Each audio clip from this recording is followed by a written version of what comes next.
الرجيم.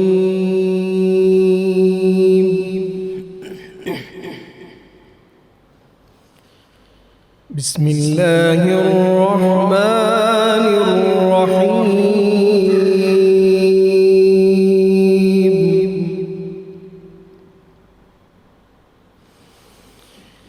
يا أيها الذين آمنوا كتب عليكم الصيام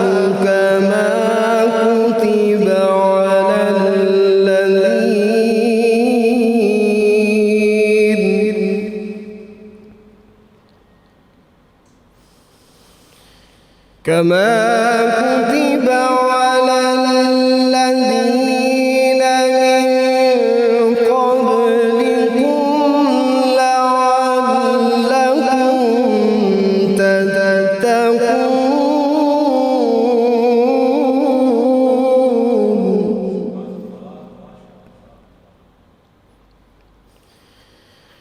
أياما معدودات،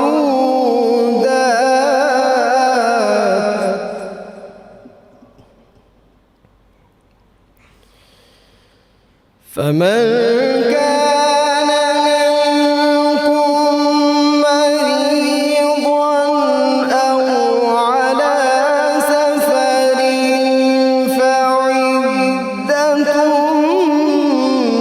من أيام أخر.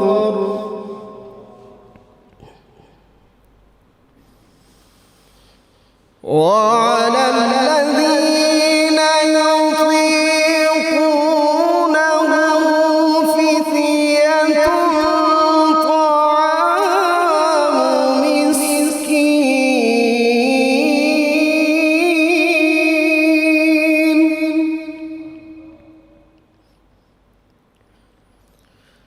فمن تطوع خيرا فهو خير له، وأن تصوموا خير لكم،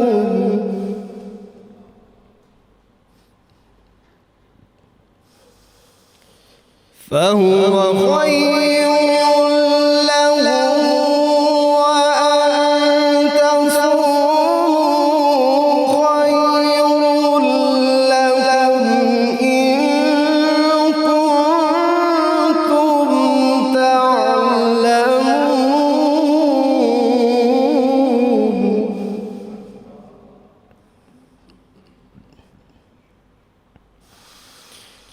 شهر رمضان الذي أنزل فيه القرآن هدى للناس،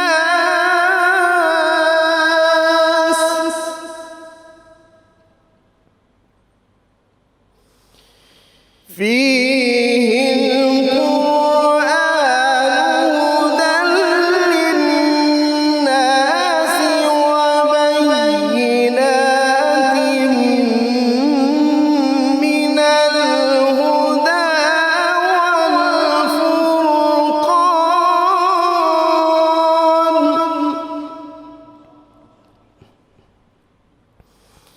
فمن شهد منكم الشهر فليصمه،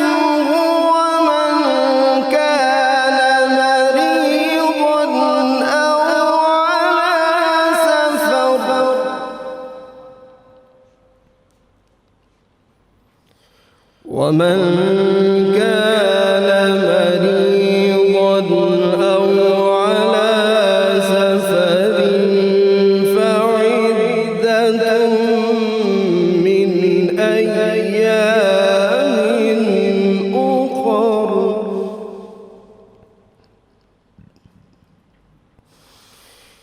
يريد الله بكم اليسر ولا يريد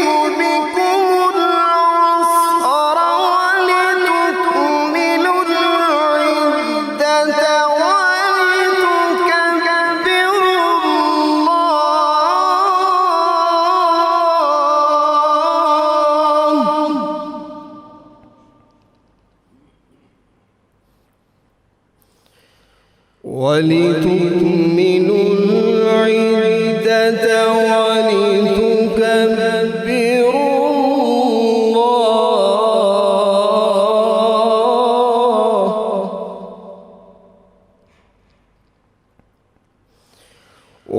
وَلِتُكَبِّرُوا اللَّهَ عَلَى مَا هَدَاكُمْ وَلَعَلَّكُمْ تَشْكُرُونَ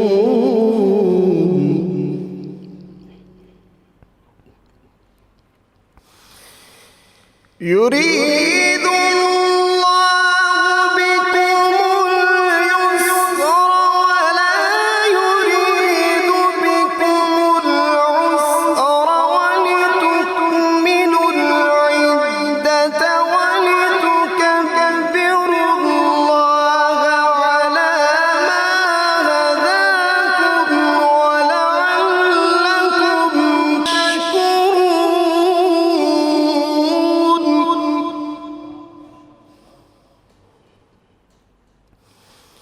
يُرِيدُ اللَّهُ بِكُمُ الْيُسْرَ وَلَا يُرِيدُ بِكُمُ الْعُسْرَ يُرِيدُ بِكُمُ الْعُسْرَ وَلِتُكْمِلُوا الْعِدَّةَ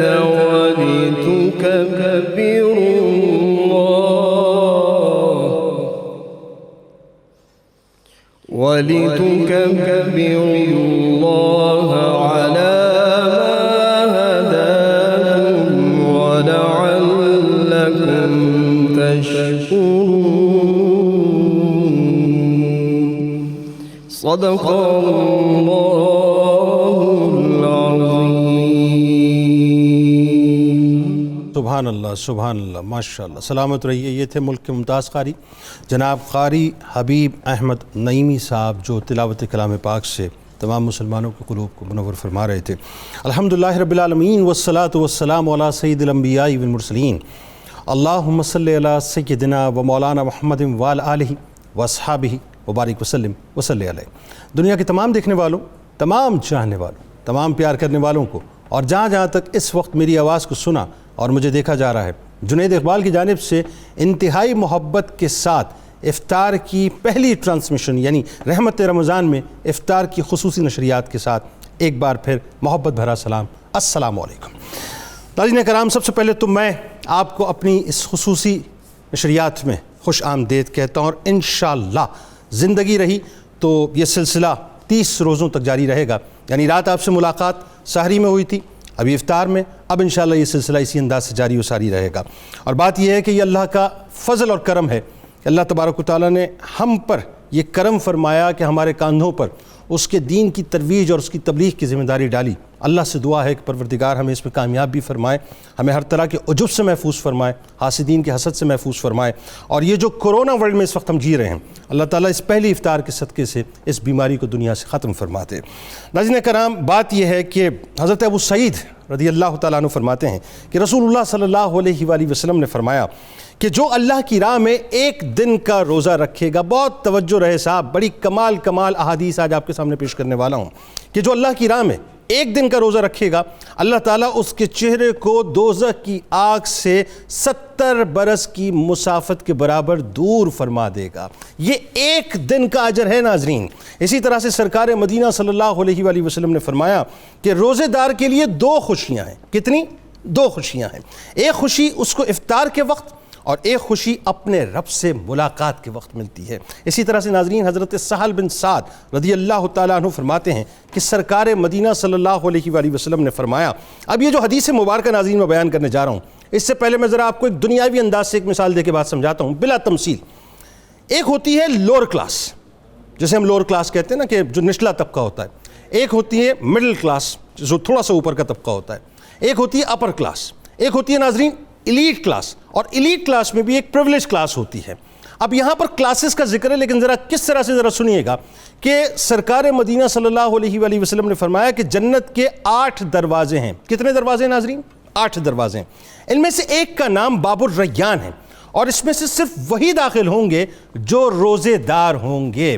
یعنی میں جو بات آپ کو سمجھانا چاہ رہا ہوں اس کو سمجھ لیجئے کہ جو گناہوں میں اٹے ہوئے ہیں یا سنے ہوئے ہیں وہ بالکل ہی لوور کلاس ہے، تھوڑے جو ہیں جو تھوڑا سا خوف رکھتے ہیں وہ ذرا اس سے اوپر، پھر اس سے اوپر، پھر اس سے اوپر، اور ایک وہ کلاس ہے جو پریویلیج کلاس ہے۔ ناظرین، پریویلیج کلاس دراصل وہ ہیں جنہوں نے اللہ کی خشیت میں، اللہ کی محبت میں روزہ اختیار کیا، اور اس انداز سے اختیار کیا جس انداز سے اختیار کرنے کا حق ہے۔ اللہ تبارک و تعالیٰ اس پریویلیج کلاس کے لیے فرماتا ہے کہ جنت کے 8 دروازے تو ہیں لیکن ایک دروازہ مخصوص کیا ہے اس پریویلیج کلاس کے لیے جنہیں ہم روزہ دار کہتے ہیں۔ اللہ تبارک و تعالیٰ بروز محشر اس پریویلیج کلاس کو باب الریان سے مکمل طور پہ داخل کر دے گا۔ تو ذرا سوچئے ناظرین کہ ایک روزہ دار کا مقام اور مرتبہ کیا ہے، اللہ نے اس کو کتنی رفعت اور بلندی عطا کی ہے کہ سب مختلف دروازوں سے جائیں گے، لیکن روزے دار کے لیے منادی پکار کے کہے گا کہ جنہوں نے اخلاص کے ساتھ، تقوی کے ساتھ اللہ کی رضا کے لیے، اللہ کی محبت میں روزہ رکھا ہے، اب وہ آ جائیں، کیونکہ باب الریان ان کے لیے کھلا ہے، اور جس وقت سارے روزے دار اس باب الریان سے داخل ہو جائیں گے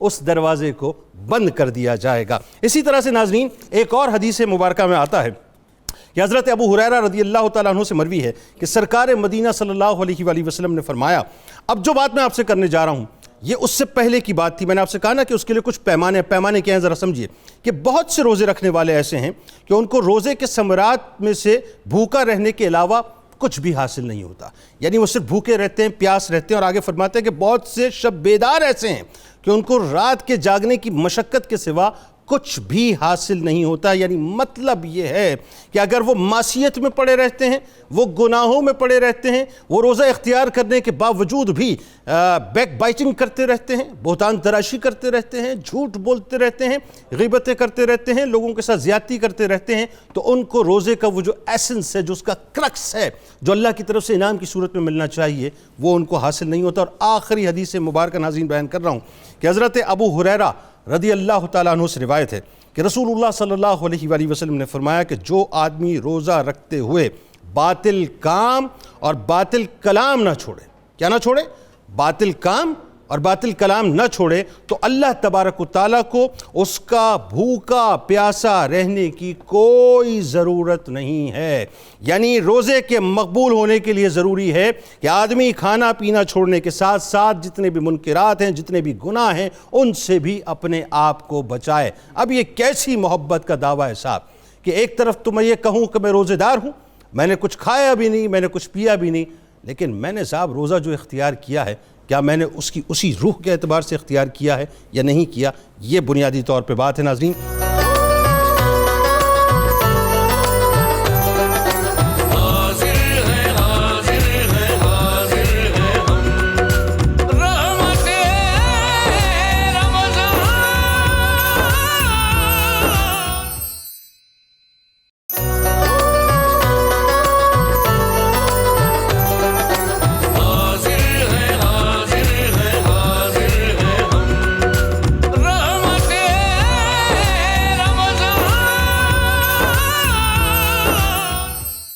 آغاز کرتے ہیں پروفیسر صاحب آپ سے، اور ظاہر ہے موضوع ایسا ہے کہ لوگوں کی تربیت ہونا بہت ضروری ہے کہ رمضان تو آ جاتا ہے، رمضان اللہ کی عطا سے مل بھی جاتا ہے، رحمت للعالمین کا صدقہ ہے یہ، لیکن رمضان کو سمجھنا، روزوں کو سمجھنا، اس کی حیثیت کو سمجھنا بہت ضروری ہے۔ سب سے پہلے قرآن کی روشنی میں رمضان اور روزے کی جو فضیلت ہے ذرا اس بارے میں لوگوں کو بتائیے۔ بسم اللہ الرحمن الرحیم۔ بہت شکریہ جنید صاحب۔ اس سے قبل کہ میں رمضان اور قرآن کے حوالے سے بات کروں، ہمیں سب سے پہلے جو بات اپنے دل و دماغ میں راسخ کرنی ہے کہ ہم پر رب کریم کا سب سے بڑا انعام یہ ہے کہ اس رحمان الرحیم نے ہمیں رحمت للعالمین کا امتی بنایا۔ سبحان اللہ، اس میں کوئی دوسری رائے نہیں۔ اس رحمت للعالمین کی رحمت للعالمینی کے صدقے میں ہمیں اللہ کی طرف سے ایسے ایسے انعامات ملے ہیں، ان انعامات کی قدر و منزلت کی طرف اگر کوئی متوجہ ہونا چاہے تو وہ موسیٰ علیہ السلام کی وہ آرزو دیکھے جب تورات میں امت مصطفیٰ صلی اللہ علیہ وسلم کے انعامات ان کے سامنے آتے ہیں، پہلے تو یہ کہتے ہیں یا اللہ ان برکتوں والی امت کو میرا امتی بنا دے۔ جب جواب ملتا ہے کہ نہیں یہ میرے محبوب کے امتی ہیں، تو پھر کلیم اللہ یہ آرزو کرتے ہوئے نظر آتے ہیں کہ اے اللہ مجھے ان کا امتی بنا دے۔ سبحان اللہ، ماشاءاللہ۔ ہم کتنے خوش نصیب ہیں کہ ہمیں بن مانگے اللہ نے اپنے محبوب علیہ السلام کا امتی بنایا ہے۔ آپ ہی کے صدقے میں ہمیں رمضان ملا، قرآن ملا، عیدیں ملی، کیا کیا نعمتیں ہمیں اللہ تعالیٰ کی طرف سے نصیب ہوئیں۔ اب یہ ہم اپنی خوش نصیبی پر فخر کریں کہ اللہ تعالیٰ زندگی میں ایک بار پھر ہمیں رمضان المبارک کی بابرکت اور سعادت اور حکمتوں سے معمور ساعتیں میسر آ رہی ہیں۔ سبحان اللہ، ماشاءاللہ۔ اللہ رب العزت نے اس ضمن میں قرآن کریم میں پہلی بات تو یہ بیان فرمائی کہ اے ایمان والو، میں نے تم پر اس طرح روزے فرض کیے ہیں جس طرح پہلے لوگوں پر بھی کیے تھے۔ میں نے تمہیں یہ روزے کیوں دیے ہیں؟ تاکہ تمہارے دل اور دماغ میری عظمت سے معمور ہو جائیں، تم تقوی والے بن جائیں۔ سبحان اللہ۔ یا ایھا الذین آمنوا کتب علیکم الصیام کما کتب علی الذین من قبلکم لعلکم تتقون۔ سبحان اللہ، سبحان اللہ۔ پھر فرمایا کہ یہ جو مہینہ تم پر سایہ فگن ہوا ہے اسے معمولی نہ جاننا۔ شہر رمضان الذی انزل فیہ القرآن۔ اللہ اکبر۔ کوئی معمولی مہینہ ہے؟ اللہ اللہ اللہ۔ یہ وہ مہینہ ہے کہ جس میں ہم نے تمہیں قرآن دیا ہے۔ اے ہمارے خالق و مالک، جب تو نے یہ فرمایا کہ میں نے تمہیں قرآن دیا ہے تو ہم اسے کیسے جانیں؟ فرمایا سنو، میں نے جس مہینے میں یہ قرآن اتارا وہ مہینوں کا سردار، میں نے جس فرشتے کے ذریعے یہ قرآن اتارا وہ فرشتوں کا سردار، یہ قرآن جس رات میں آیا وہ راتوں کی سردار، اور جس بندے کو دیا وہ نبیوں کا سردار۔ اللہ، وہ تو کائنات کا سردار، کیا بات، کائنات کا سردار ہے۔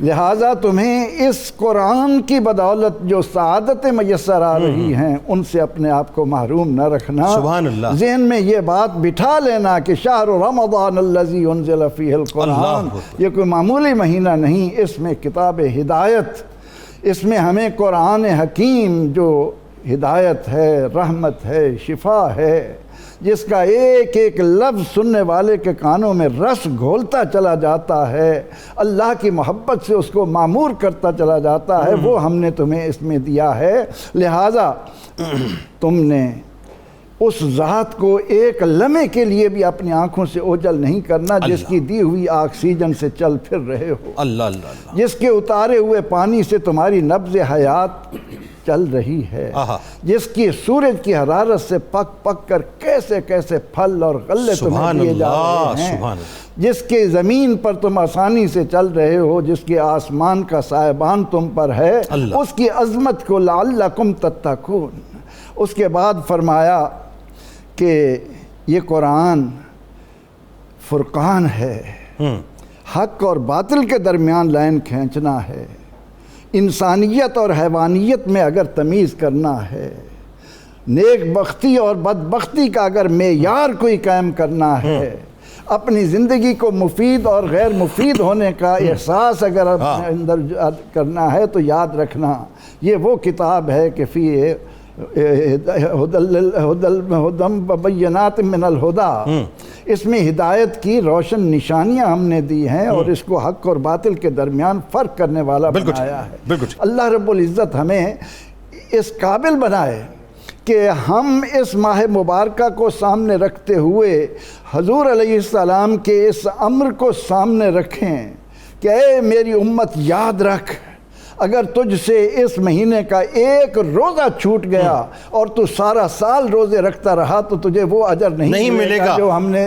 یعنی اس کی اہمیت اس حد تک، اب دیکھیں یہ حدیث مبارکہ کا چونکہ حوالہ آ گیا، ڈاکٹر جامی صاحب یہ بتائیے کہ سرکار مدینہ صلی اللہ علیہ وآلہ وسلم کا کتنا کرم کہ اللہ تعالیٰ نے آپ کے صدقے اور طفیل ہمیں رمضان عطا کیا۔ رمضان میں بھی پہلے رحمت کا عشرہ غفلت میں گزار دیا، کوئی بات نہیں، مغفرت کا عشرہ لے لو، مغفرت کا عشرہ غفلت میں گزار دیا، کوئی بات نہیں، جہنم سے نجات کا عشرہ لے لو، اور اس میں بھی اگر خدا نہ خواستہ غفلت کر دی تو پہلی تاخیرات، دوسری تاخیرات، تیسری تاخیرات، چوتھی تاخیرات، پانچویں تاخیرات، اس میں بھی خدا نہ خواستہ اگر ہو گیا تو لیلۃ الجائزہ عطا کر دی۔ یعنی بندہ جو ہے وہ رحمت سے باہر نہیں ہے، رحمت کے اندر ہی اندر ہے۔ ذرا پہلے یہ بتائیے نا کہ احادیث مبارکہ کیا کہتی ہے رمضان اور روزے کے حوالے سے؟ احادیث مبارکہ کا اگر کثرت کے ساتھ مطالعہ کیا جائے تو احادیث مبارکہ میں پہلا رمضان کے روزے کے حوالے سے جو بات ذہنوں میں آتی ہے، رمضان کے روزے کی غیر معمولی اہمیت ہے، حدیث اس پر بڑی تفصیل سے دلالت کرتی ہے۔ دوسرا یہ بتایا گیا ہے کہ ماہ رمضان کی قدر اگر کرنی ہے، اس کے روزے رکھنے ہیں تو فائدہ اٹھانا اس کا ایک میتھڈ بھی بتایا ہے، اور ساتھ یہ بھی بتایا ہے کہ اگر کسی نے غفلت کی اور رمضان کو اہم نہ سمجھا تو یہ ماہ رمضان کا روزہ جاتے جاتے یہ بد دعا بھی کرتا ہے، اس وعید کو بھی سامنے رکھنا ہے۔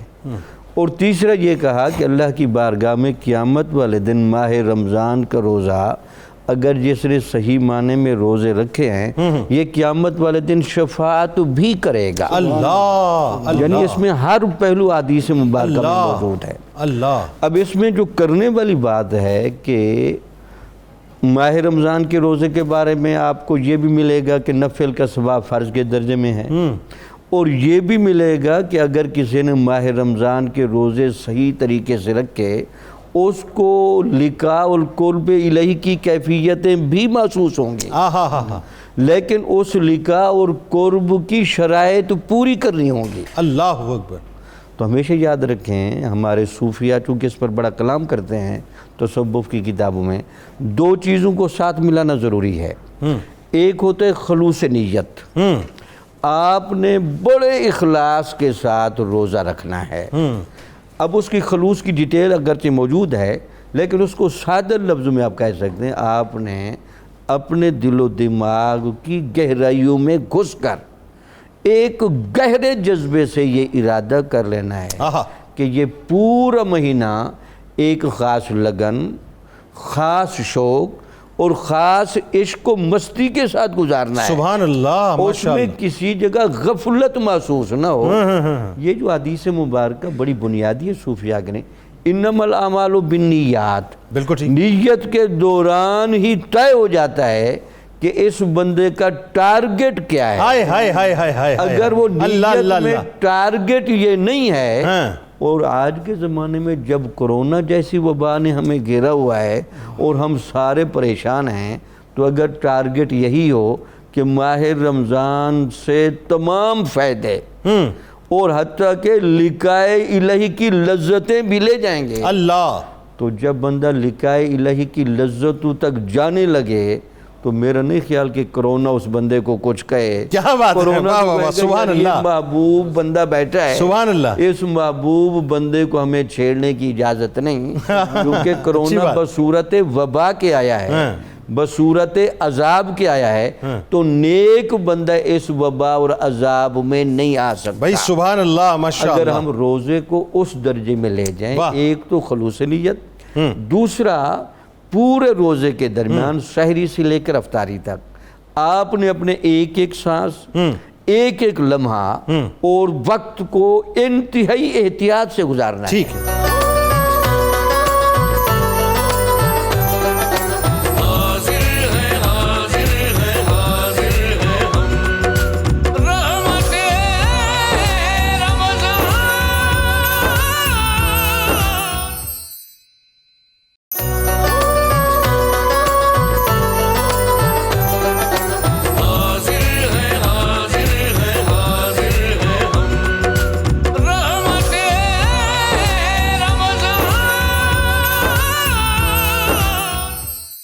ڈاکٹر صاحب ابھی بتائیے کہ جو امت کو رمضان المبارک عطا ہوا، لاجیکلی اگر لوگ سمجھنا چاہیں کہ اس کا مقصد کیا ہے، اللہ تعالیٰ نے کیوں عطا کیا؟ عشق تو یہ کہتا ہے کہ سرکار مدینہ صلی اللہ علیہ وسلم کا صدقہ ہے، لیکن دنیاوی اعتبار سے اگر انسان سمجھنا چاہے کہ کیوں عطا کیا، کیا فرمائیں؟ ماشاءاللہ بڑا خوبصورت سوال ہے، اور اس پہ بڑی خوبصورت ایک سیر حاصل باز پہلے ہو بھی رہی ہے، تو اس میں یہ عرض کرنا چاہوں گا کہ کیوں عطا ہوا، تو یہی کہہ سکتے ہیں لعلکم تتقون کو پیش نظر رکھتے ہوئے کہ اللہ رب العزت انسان کو جس نے خود پیدا کیا ہے اسے جس آئیڈیل شکل میں دیکھنا چاہتا ہے کہ اس کا لائف سٹائل کیسا ہو، اس کے کھانے پینے کا انداز کیسا ہو، تو 12 مہینوں میں سے ایک مہینہ ایسا عطا فرمایا کہ اگر میری رضا کے مطابق چلنا چاہتے ہو اور میرا قرب حاصل کرنا چاہتے ہو تو یہ ایک ورکشاپ دی گئی ہے، یہ ایک پوری پریکٹس دی گئی ہے ایک مہینے کی کہ تم اس کو اگر اس طرح چلو گے تو تمہاری باقی زندگی بھی ریگولیٹ ہو جائے گی, واہ واہ واہ. اس میں بھی وہ برکتیں جو ہیں وہ آ جائیں گی. یعنی اوور آلنگ اپنی کر لو, اوور آلنگ ظاہر اور باطن کی. بالکل. اور اس کا بنیادی مقصد تو وہی تقویٰ ہے, جیسا کہ ابھی پہلے بھی ذکر ہوا کہ حضرت سیدنا داتا علی حجویری رحمۃ اللہ تعالیٰ علیہ کشف المعجوب شریف میں آپ لکھتے ہیں کہ حضور سید عالم صلی اللہ علیہ وآلہ وسلم کو خواب میں دیکھا, زیارت ہوئی تو پوچھا, سرکار نے فرمایا اذا سمتا فَلْيَسُمْ سَمْعُكَ وَبَصَرُكَ وَكُلُّ عُضْوٍ مِنْكَ. سبحان اللہ. کہ میرے غلاموں کو بتا دو کہ جب تم روزہ رکھو تو پھر صرف روزے میں کھانا پینا نہ چھوڑو, بلکہ تیرا ہر عضو روزہ رکھے, تیری آنکھ بھی روزہ رکھے, تیرا ہاتھ بھی روزہ رکھے, تیرے تمام جو حواس ہیں وہ بھی روزہ رکھے, پھر تجھے روزے کی لذت نصیب ہو جائے گی. اور حضور نبی رحمت صلی اللہ علیہ وسلم نے اپنے صحابہ کی اسی طرح تربیت فرمائی, بلکہ سرکار کو تو روزے اتنے محبوب تھے کہ صحیح بخاری شریف میں حدیث ہے کہ سرکار دو عالم نے صوم وصال رکھنے شروع کر دیے, اور امت کو حضور صلی اللہ علیہ وسلم نے اس کی اجازت نہیں دی, لیکن خود روزے سے یہ آپ کی محبت ہے کہ صوم وصال رکھے, جس میں افطاری کا کوئی تصور ہی نہیں تھا. اللہ اللہ. مسلسل روزے تھے تو صحابہ نے بھی رکھنے شروع کر دیے, حتیٰ کہ ایک ہفتے میں بہت سے صحابہ جو ہیں ان کے اندر نقاہت کا عالم یہ تھا کہ نماز میں آتے ہوئے گر جاتے. تو حضور صلی اللہ علیہ وسلم نے پوچھا کہ ما بکم, کہ تمہیں کیا ہوا ہے؟ تو عرض کرنے لگے یا رسول اللہ, آپ کو دیکھا تو آپ کی محبت میں ہم نے بھی وہ روزے رکھنے شروع کر دی. حضور نے فرمایا ایوکم مثلی, تم میں سے کون میرے جیسا ہے؟ ابھی تو عند ربی, میں اپنے رب کے پاس رات گزارتا ہوں, وہو یطعمنی, وہ مجھے کھلاتا بھی ہے, ویسقینی, اور مجھے پلاتا بھی ہے, ولی مع اللہ وقت لا یسعنی فیہ ملک مقرب ولا نبی مرسل. فرمایا میرا اپنے رب کے پاس وہ مقام ہے جہاں نہ کوئی نبی پہنچ سکتا ہے نہ کوئی رسول پہنچ سکتا. تو آپ کو تو روحانی غذا بھی ملتی تھی, لیکن یہ روزے سے آپ کی محبت ہے کہ ہر مہینے میں 3 روزے حضور صلی اللہ علیہ وسلم ایام بید کے رکھتے, پیر کا روزہ رکھتے, جمعرات کا روزہ رکھتے, پھر شوال کے 6 روزے رکھتے, پھر شعبان میں کثرت سے روزے رکھتے, پھر رمضان المبارک میں حضرت سیدہ عائشہ صدیقہ فرماتی ہیں کانا یشمر عن ساعت الجد, اور اس کا مطلب یہ ہے کہ حضور کمر ہمت کس لیتے تھے. رمضان المبارک آنے سے پہلے پوری تیاری ہر حوالے سے کرتے, کبھی پورے مہینے کا اعتکاف, کبھی 20 دن کا اعتکاف, کبھی 10 دن کا اعتکاف. تو سرکار نے یہ بتا دیا کہ یہ ایک روحانی ورکشاپ ہے, اور جو اس میں سے گزرتا ہے وہ ایسے گزرتا ہے کہ یوم ولدتہ امہ, جیسے آج ہی اپنے ماں کے شکم سے پیدا ہو گیا. اچھا ایک بات اور جو اس میں بڑی اہم ہے, وہ میں آگے جا کے سوال کروں گا کہ ویسے تو ظاہر ہر عبادت اپنی اپنی جگہ اہمیت رکھتی ہے, لیکن رمضان کو اللہ تبارک و تعالیٰ نے ایک پیکج بنا کے بھیج دیا کہ ساری عبادتوں کا مجموعہ اس ایک مہینے کے اندر جو ہے ہمیں نظر آتا ہے. اس پہ کلام کریں گے. ڈاکٹر صاحب آپ کی جانب بات ہے, بڑا انٹرسٹنگلی لوگ آپ کو سننا بھی چاہتے ہیں کہ ایک تو بنیادی بات یہ ہے ہمارے یہاں کہ بہت عام سا سوال ہے کہ روزے کی جو صحت پر اثرات ہیں وہ کیا ہوتے ہیں, کیونکہ ایک جو سوچ ہے ہمارے یہاں وہ یہ ہے بہت سے لوگوں کی کہ اگر ہم روزہ رکھیں گے نقاہت ہوگی, خدا نہ خواستہ, چونکہ میں ریلیونٹ کرتا ہوں اس وقت کورونا سے, اور مسئلہ سارا امیون سسٹم کی ہوئی بوسٹر کا ہے کہ اگر امیون سسٹم بوسٹ نہیں کرے گا تو خدا نہ خواستہ وہ کورونا جو ہے وہ جلدی اٹیک کرے گا. تو پہلے تو ذرا یہ کنسیپٹ کلیئر کیجئے کہ روزے میں امیون سسٹم بوسٹ ہوتا ہے یا جو ہے مطلب وہ ہلکا ہو جاتا ہے, اور دوسرا روزے کے جو صحت پر اثرات ہیں وہ کیا پڑتے ہیں؟ بہت شکریہ جنید بھائی. بات یہ ہے کہ جو روزہ ہے اس کو ہم نے صرف اس پوائنٹ آف ویو سے کہ ہمارے صرف وہ روح کو فائدہ کرے گا, جس جسم کے ساتھ, جس مادی جسم کے ساتھ ہم اس دنیا میں رکھتے ہیں وہ اس جسم کے لیے بھی اسی طرح ہی فوائد رکھتا ہے جس طرح ابھی یہاں پہ ذکر ہوا اس کے رحمتوں کا, اس کے گناہوں سے بخشش کا, جہنم کی آزادی کا. تو جو امیون سسٹم ہے ہمارا, جب ہم روزہ کی حالت میں ہوتے ہیں تو صبح سے لے کر شام تک 3 گھنٹے خوراک ہمارے معدے میں جو سحری والی ہے, اس کے بعد وہ ہمارا جو ڈائجسٹو سسٹم ہے وہ معدے سے خوراک آگے چھوٹی بڑی آنت کی طرف, تو معدہ جو ہے ہمارا وہ خالی ہو جاتا ہے, ایمٹی ہو جاتا ہے, اور پھر اس میں ایک حرارت غریزی ہے جو پیدا اللہ تعالیٰ کرنا شروع کرتے ہیں. اس سسٹم میں اللہ نے یہ سلسلہ رکھا ہے, اور وہ ہمارے امیون سسٹم کو, ہمارے وائٹل فورس کو, جس کو ہم قوت حیات کہتے ہیں, وہ اس کو بوسٹ اپ کرتا ہے. اچھا. اور اس کے بعد وہ حرارت شام تک ہمارے سٹمک کے اندر اتنی وافر مقدار میں پیدا ہو چکی ہوتی ہے, اور اس کو پھر ہم نے افطار کے وقت جو ہے وہ اپنی پوری باڈی میں آگے سرکولیٹ کروانا ہے. اور اس کے لیے بڑا ضروری ہے کہ ہم شام کو افطار جو ہے وہ کس طرح کی نہیں, وہ کیسے کرتے ہیں وہ تو اس پہ بات کرتے ہیں. پہلے بتائیے امیون سسٹم جو ہے وہ کیٹیگوریکل بتائیے کہ وہ بوسٹ ہوتا ہے؟ جی بوسٹ ہوتا ہے، ہماری جو قوت مدافعت ہے اس کو بوسٹ کرتا ہے، چونکہ جو ہماری باڈی کے اندر مختلف زہریلے مادے، جو اعصابی مختلف ایسی رطوبات ہوتی ہیں جو ہماری باڈی کو کسی ویسٹیج میٹیریل جو ہوتا ہے جو ہماری باڈی کو خراب کر رہا ہوتا ہے، وہ جیسے یورک ایسڈ ہے، کولیسٹرول ہے، اور جیسے شوگر لیول ہے، بلڈ پریشر کی چیزیں ہیں، ایکسیسو ببل گیسز ہیں، ایسیڈیٹی ہے، ان ساری چیزوں کو وہ ہٹا کے اور اس کے بعد اس کو نکھار کر اس کو ایسے لے کے آتا ہے جیسے ادھر ابھی بات ہو رہی تھی کہ آپ کے گناہوں کو دھو کر پاک کر دیتا ہے. تو یہ آپ کی باڈی کے امیون سسٹم کو اگر ہم نے بہتری کی طرف لے کر آنا ہے تو اس سے اچھا یعنی روزے سے اچھی اور کوئی چیز جو ہے، یعنی اس کا مطلب یہ ہے کہ جو لوگ خدا نخواستہ اس وقت جو ہے کورونا کی وجہ سے کہیں بھی دنیا میں ڈر رہے روزہ رکھتے ہوئے، انہیں یہ کہہ دینا چاہیے ببانگے دول کے ڈرنا نہیں ہے. نہیں، اس کے لیے تو نبی کریم صلی اللہ علیہ وسلم نہیں ہے، نہیں، اس کے لیے تو نبی کریم صلی اللہ علیہ وسلم کی یہ حدیث جو ہے وہ بھی تو ہمیں غور کرنا ہے کہ آپ صلی اللہ علیہ وسلم نے فرمایا کہ روزہ رکھو صحت یاب ہو جاؤ. سبحان اللہ. تو یہ بیماروں کے لیے کہ روزہ رکھو صحت یاب ہوں گے، تندرست تو پہلے ہی تندرست ہے، کیا بات ہے، تو صحت یاب ہو جاؤ گے. بالکل. اب آئیے افطار کے وقت یہ جو ہمارا معدہ ہے اس کے اوپر ہم اتنا جو ظلم کرتے ہیں، ایک دم جابر بن جاتے ہیں. جی وہ انتہائی غلط ہے کہ وہ جو حرارت غریزی جو پیدا ہوئی شام تک، اس کو آپ نے اپنی پوری باڈی میں سرکولیٹ کروانا ہے. ٹھیک ہے. اور اس کو پہنچانے کا، اس کو بچانے کا، اس کو حفاظت کے ساتھ رکھنا شام کو بڑا ضروری ہے. اب کیسے ہے کہ سارا دن جیسے ہم نے روزہ رکھا اور شام کو اگر ہم نے 5-10 منٹ پہلے روزہ توڑ دیا تو کفارہ اور کئی سارے مسائل ہوں گے. اسی طرح جو حرارت غریزی ہے اس کو شام کو ہم نے اپنی جب باقی پوری باڈی کے اندر اس کو سرکل میں لانا ہے تو وہ ہمارے سر سے لے کے پاؤں تک پوری باڈی کے اندر تمام اعضاء میں، جو آپ کے نروس سسٹم ہے، جو آپ کا مسکولر سسٹم ہے، جو آپ کا اینڈوکرائن کا سسٹم ہے، جو آپ کا ریپروڈکٹیو سسٹم ہے، ان ساری چیزوں میں آپ کے نس نس میں وہ حرارت غریزی جانی چاہیے، جس سے آپ کی باڈی جو ہے وہ ٹیوننگ اور اوور ہالنگ کی طرف آئے گی اور بیماریوں سے نجات ملے گی. ٹھیک ہے.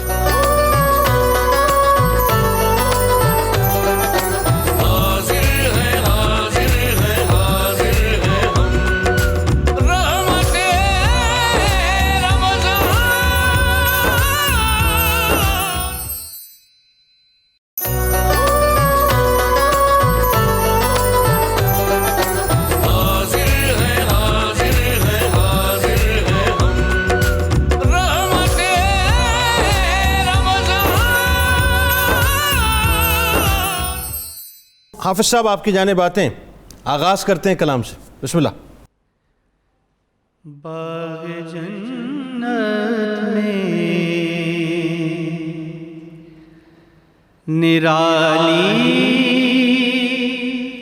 چمن آرائی ہے،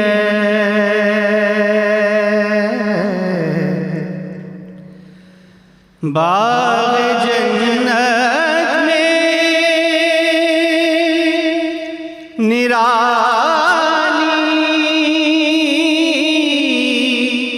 چمن آرائی ہے، کیا مدینے پہ فدا ہو کے بہار آئی ہے، کیا مدینے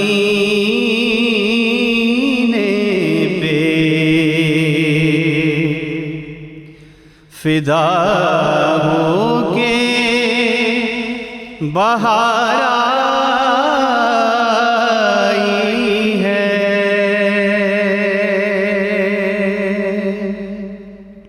شعر بہت خوبصورت ہے. ان کے گیسو نہیں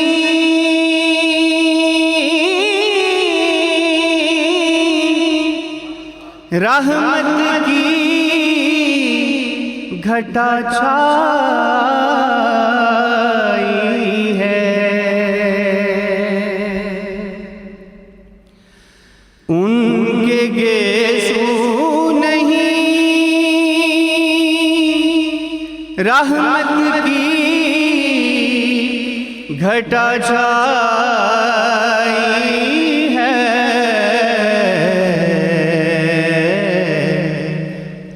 کے ابرو نہیں، دو قبلوں کی یکجائی ہے، ان کے ابرو نہیں، دو قبلوں کی یکجائی ہے،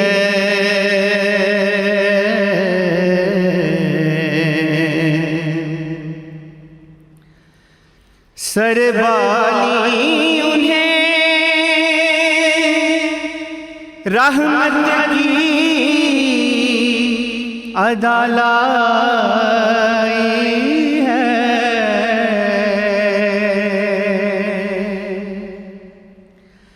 سربالی انہیں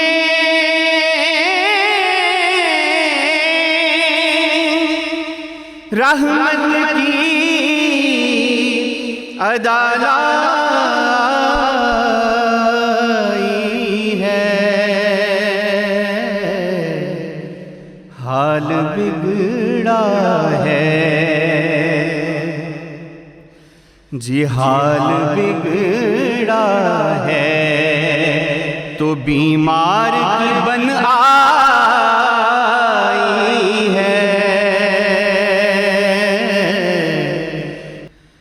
سنگریزوں نے حیات ابدی پائی ہے، آقا ناخنوں میں تیرے، ناخنوں میں تیرے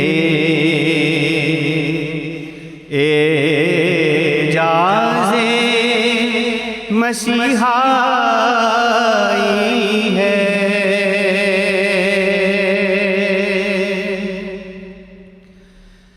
جس کے ہاتھوں کے بنائے ہوئے ہیں حسن و جمال، جس کے ہاتھوں کے بنائے ہوئے ہیں حسن و جمال، اے حسین تیری ادا اس کو پسند آئی ہے،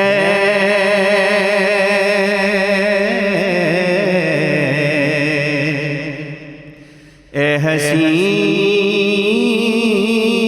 تیری ادا اس کو پسند آئی ہے،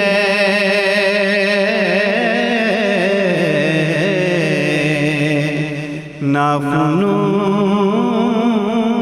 میں تیرے اعجاز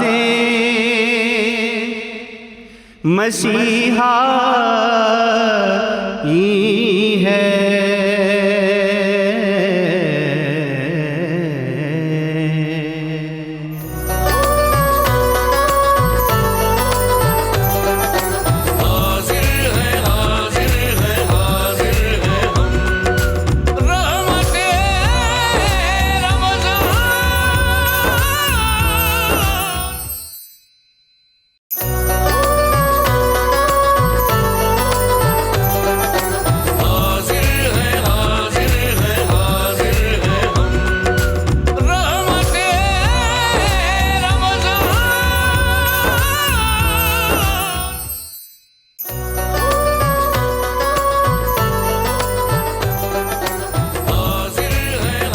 خوش آمدید خواتین و حضرات، ایک بار پھر ناظرین کرام رحمت رمضان کی خصوصی نشریات افطار کے اس موقع پہ میں ایک بار پھر حاضر خدمت ہوں، اور یہ موقع بڑا حسین ہوتا ہے ناظرین جو افطار کا ہوتا ہے۔ میں عموماً لوگوں کو ایک بات کہتا ہوں کہ آپ کو اگر واقعی ویژول یہ دکھا دیا جائے، ذرا غور کیجئے گا کہ جن روایات میں ہم یہ پڑھتے ہیں کہ ایک روزے دار کے لیے سمندر کی مچھلیاں بھی دعا کرتی ہیں، ناظرین ذرا سوچئے، یہ پڑھتے ہیں نا ہم صرف، لیکن اس کو کبھی دل سے پڑھنے کی کوشش کریں، کبھی اس کو اس عقیدے کے ساتھ پڑھنے کی کوشش کریں کہ ویژولائز کریں کہ میں اس وقت روزے سے ہوں، میں اللہ کی رضا کے لیے روزہ اختیار کیے ہوئے ہوں، میں نے کوشش کی ہے کہ میں تقویٰ کے دامن کو تھام کے رکھوں، میں نے کوشش کی ہے کہ سرکار مدینہ صلی اللہ علیہ وآلہ وسلم نے جیسا فرمایا ہے میں ان نقوش پا پہ چلنے کی کوشش کروں، میں نے کوشش کی ہے کہ میں جھوٹ نہ بولوں، میں نے کوشش کی ہے کہ میں غیبت نہ کروں، میں نے کوشش کی ہے کہ میں کسی کو لعن طعن نہ کروں، میں نے کوشش کی ہے کہ میں بہتان ترازی نہ کروں، میں نے کوشش کی ہے کہ میں رشوت نہ لوں، میں نے کوشش کی ہے کہ میں کرپشن نہ کروں، میں نے کوشش کی ہے کہ شرموں کی حیا جو ہے اس کو برقرار، مطلب نگاہوں کی جو حیا ہے اس کو برقرار رکھوں، میں نے کوشش کی ہے کہ شرم و حیا کا دامن تھام کے رکھوں۔ جب ناظرین میں نے کوشش کی ہے کہ میں لقمہ حلال کھاؤں، لقمہ حرام نہ کھاؤں۔ جب انسان ان تمام باتوں پر عمل کر کے روزے کو اختیار کرتا ہے تو پھر ایک بات ویژولائز ضرور کیجئے گا، ذرا سوچئے گا کہ آپ کے لیے سمندر کی مچھلیاں دعا کر رہی ہیں۔ اب سمندر کی مچھلیاں صاحب کہہ دینا تو بڑا آسان ہے، لیکن ذرا یہ بھی تو ویژولائز کیجئے کہ اس کی تعداد کوئی دنیا میں بتا سکتا ہے؟ کوئی، میں تو کہتا ہوں ایک تالاب میں، ایک دریا کے اندر جتنی مچھلیاں ہوتی ہیں انسان اس کی تعداد کو گن ہی نہیں سکتا، کجا اس کے کہ کائنات میں جتنے بھی سمندر ہیں ان سمندروں کی مچھلیاں ایک ہی وقت میں تمام روزے داروں کے لیے، جس میں آپ بھی شامل ہیں، دعا کر رہی ہیں۔ تو یہ وہ موقع ہے ناظرین جس وقت، اس وقت آپ کے لیے سمندر کی مچھلیاں دعا کر رہی ہیں، اس سے بڑے کرم اور فضل کی کوئی بات ہو ہی نہیں سکتی۔ اور جب کرم اور فضل کی بات ہے تو کیوں نہ ان کی بات کریں کہ جن کے صدقے یہ کرم اور فضل ہوا ہے۔ آئیے جناب ایک بار پھر جناب حافظ محمد سہیل نظر صاحب کی جانب چلتے ہیں، ان سے گزارش کرتے ہیں کہ خوبصورت سا کلام اس موقع پہ پیش کریں۔ آپ سا جبی کوئی نہیں، کوئی نہیں، آپ سا جبی کوئی نہیں، کوئی نہیں، آپ سا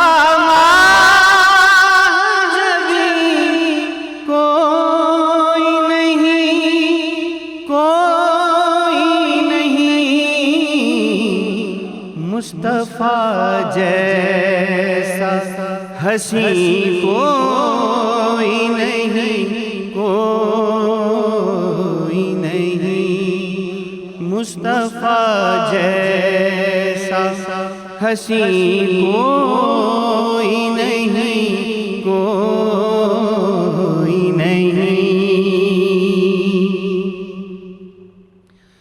مانگو سے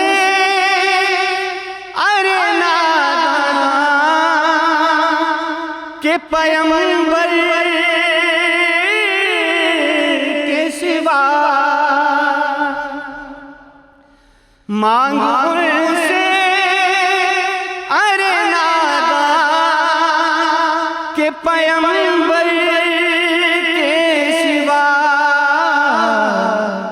قاسم خلد بری کوئی نہیں، کوئی نہیں، قاسم خلد بری کوئی نہیں، کوئی نہیں۔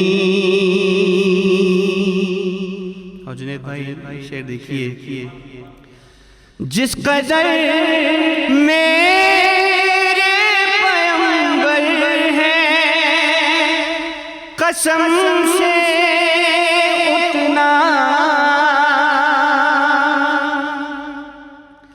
جس قدر میرے پیغمبر ہیں قسم سے اتنا،